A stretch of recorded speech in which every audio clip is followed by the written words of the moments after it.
Hello, everybody. Thanks for joining us between the pipes today. Happy New Year, Hector Vergara. How are you doing? How have you been enjoying this beautiful warm weather? I don't see you outside the Subway Soccer Complex, dribbling around in the little bit of snow that we have, so you must be pretty busy. Hi, Theo. Thanks for having us, and happy New Year to you. Yeah, it's been actually a little bit busy. You don't think that during a time of COVID that it'd be very busy, but there are a lot of things to still get done and coordinate and address in the meantime. And yes, the weather has been beautiful. It's great. Hopefully, it doesn't get cold, although I suspect that it will at some point between now and March.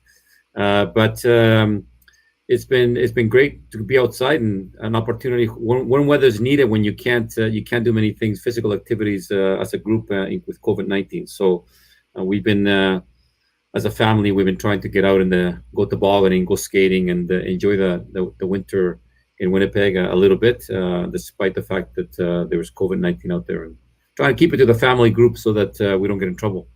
So, no dribbling, no soccer drills outside for you and the boys during the Christmas break? I'm kind of shocked. No, in the basement. The basement's starting to suffer a little bit, but yeah, we do activities outdoors. Very difficult to kick the soccer ball in the snow. Well, I've done it in the past, so it wouldn't be any different. What type of drills can younger players, obviously the go-to drills, was it more of a dribbling? Is it more of a rebound pass off a white wall? What type of drills can these younger players be doing at home that don't need as much space as compared to the older soccer player?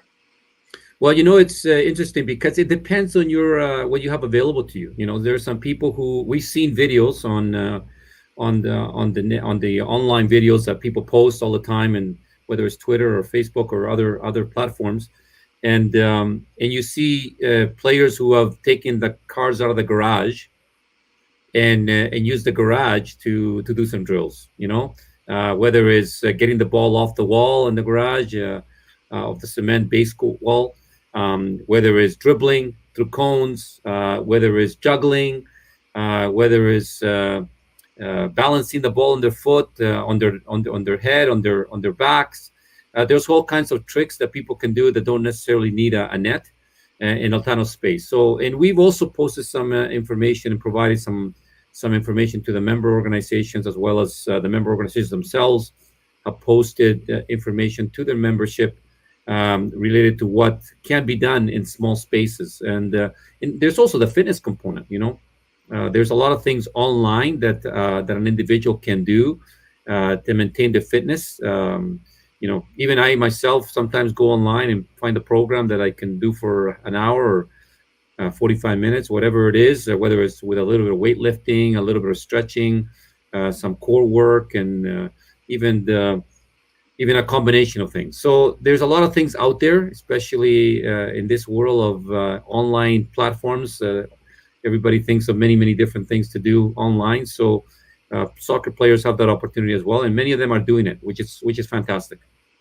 The fitness aspect of it is something that it's so difficult because of the limitation of, I mean, not being outside, but just the activity aspect, being with friends and social, to practice and to be around. That fitness aspect is certainly the hardest one to continue with.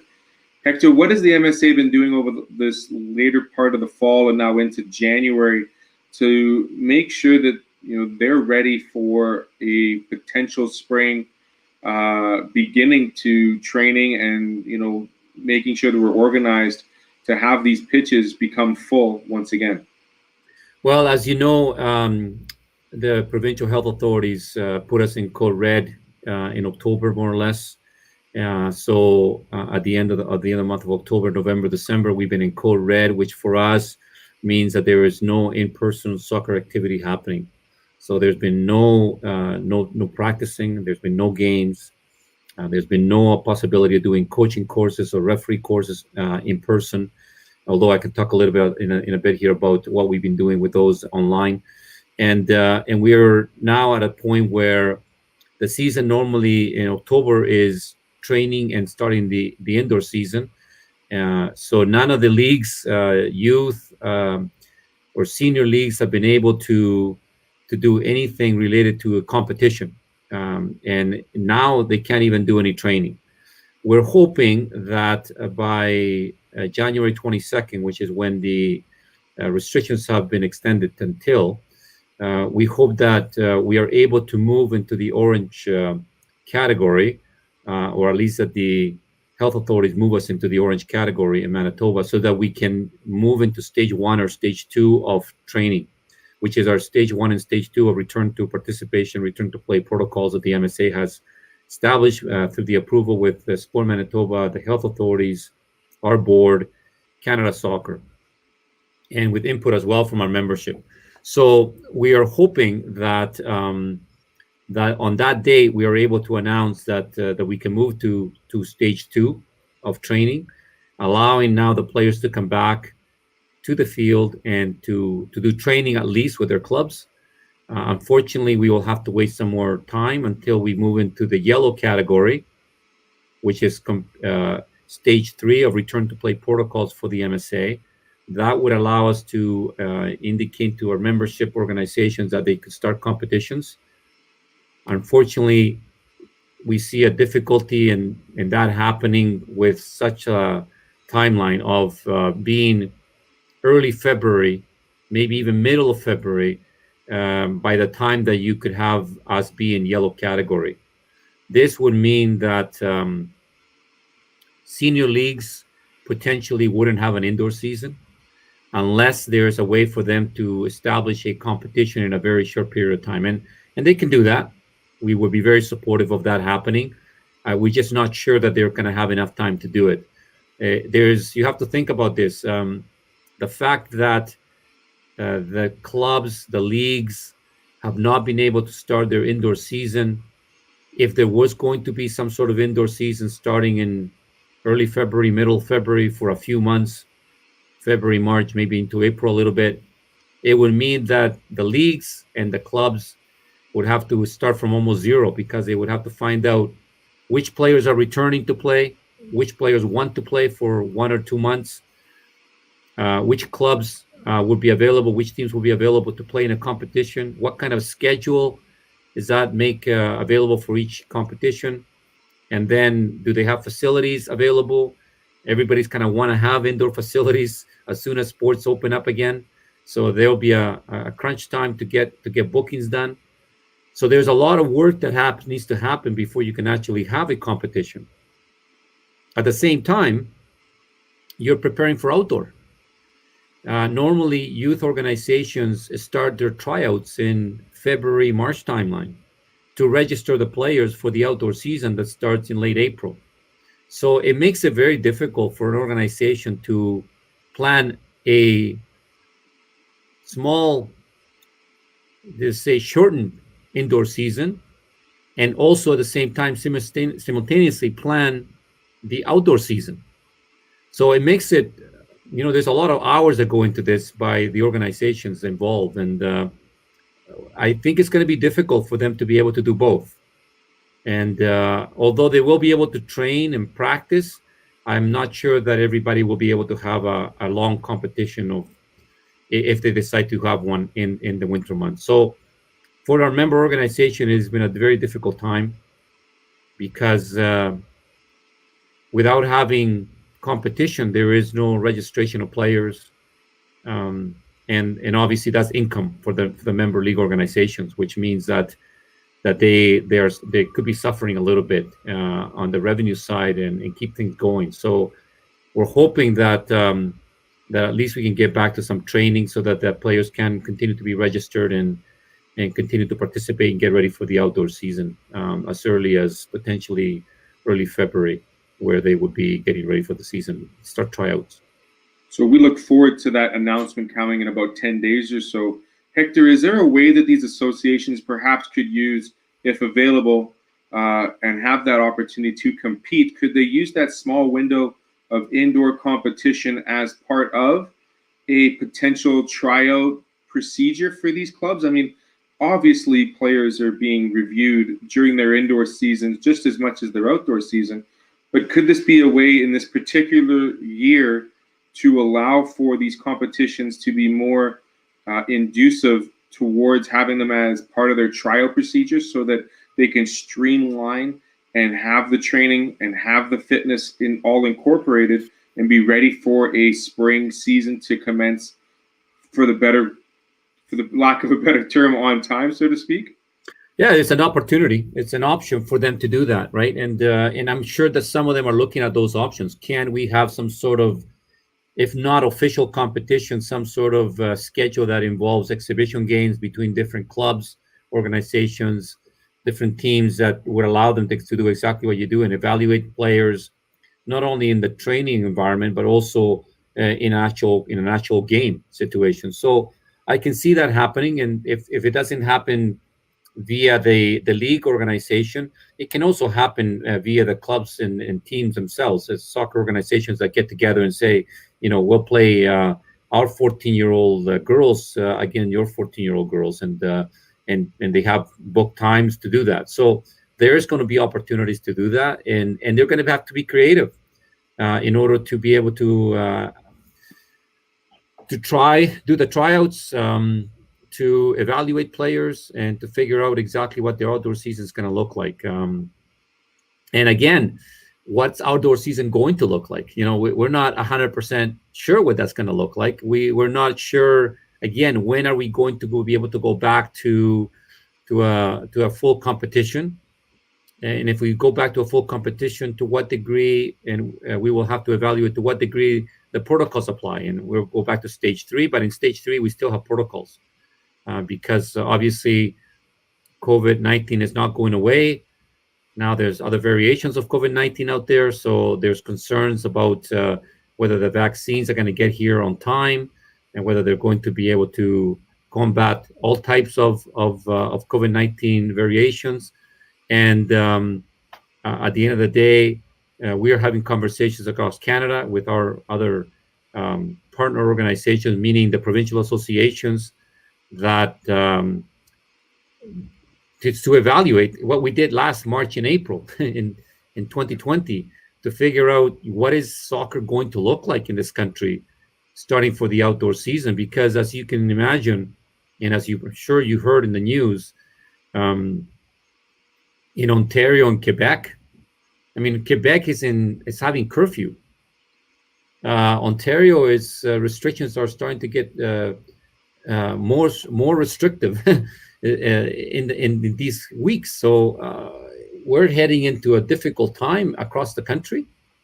Hopefully for us, the numbers continue to go down so that we can actually get back to some sort of practice and training, and eventually playing some games. And we'll have to evaluate what the outdoor season is going to look like.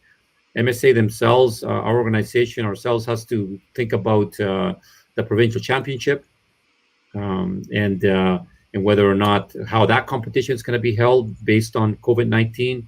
We'll need to figure out, do we need to add any restrictions to our requirements with regards to the protocols that need to be followed.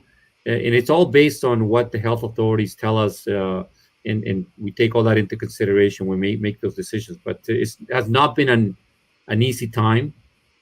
We have been trying to work on accessing as many of the possible grants as possible for our member organizations, to try and support them as much as possible. We ourselves, as a provincial association, have been trying to tap into grants available to us as well, to ensure that we stay afloat, that we're able to pay the bills and keep our staff engaged. We have been working on online platforms for coaching courses and referee courses as well. We do referee education on a regular basis now, and it's actually been somewhat, I would say, very successful. The opportunity that COVID-19 has presented is that now you need to come up with different ways of teaching, different ways of learning, different ways of keeping your referees and coaches engaged. And the online platforms are, to some degree, helpful in that sense. So it's also been we've been able to access this tool, and a tool that we can potentially use in the future, along with our regular programming. So it's to some degree, there's some positives that have come out of COVID-19, but we really do want to get back to being in person. I think the in-person training is essential, especially for our coaches and our referees, as well as our players. So I'm looking forward to having that opportunity soon. couldn't agree with you more. Having players on the pitch, young and old, as essential, not just for play's sake, but just for mental fortitude, just to recreate that sense of social connection with other people. We quickly touched on some current programming that's available online through the platforms in terms of officials and coaching certifications. Those are available still on your website, correct, Hector? Yeah, those are available, and they will continue to be, and we will be putting more information up as soon as we can here related to the upcoming year for the outdoor season with clinics for coaches and referees. And you're right, you mentioned the importance of the mental aspects of all of this that's going on with COVID-19, and hopefully we are able to get these people back together in these clinics as well as the players on the field, because as you said, that's a very important component that sometimes we all forget about. The kids miss their friends. They want to have that connection. They want to have the connection with their friends. They want to be on the field with them, and sometimes it's more about the friendship than it is about the sport. For children. So they want to have fun and they want to be with their friends, and that's one of the most important things for them. It is. I mean, especially at that young age when, there's so many limitations when even going to school. Just to be outside and enjoy, sport they love, truly something that needs to come back. Hector, I guess it's unfair to provide any upcoming dates because we really don't know what's going to happen, like you said. So I guess the best thing to do is just to keep updated with the websites, and if you are looking for those potential announcements, make sure you check out the Manitoba Soccer Association website. We also talked just a bit off air about losing a tremendous legend in the soccer world. We'll talk about his life on the pitch rather than off the pitch. I'm very familiar with Diego Maradona, growing up with him as one of my idols, playing young soccer. The infamous golden goal, I think, was it 86 or 88, the punch? And the hand of God. The hand of God, that's what it was, yes.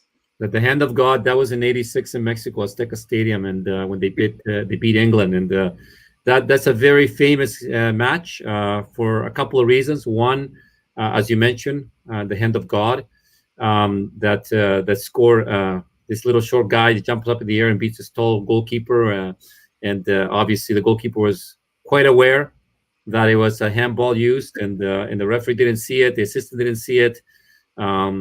And eventually he called it the hand of God. And then after, in that game, also one of the best goals in World Cup history, where he took on 4 or 5 defenders from midfield and scored a beautiful goal. So there you see in one moment, one game, you see the two opposites of Maradona. The brilliant player with scoring a fantastic goal, and also sometimes the player that got away with things he shouldn't have got away with, right? And it's a little bit, I know you don't want to talk about it, but it's part of his history and the brilliance on the pitch, and yet at the same time some of the things that didn't go so right off the pitch for him.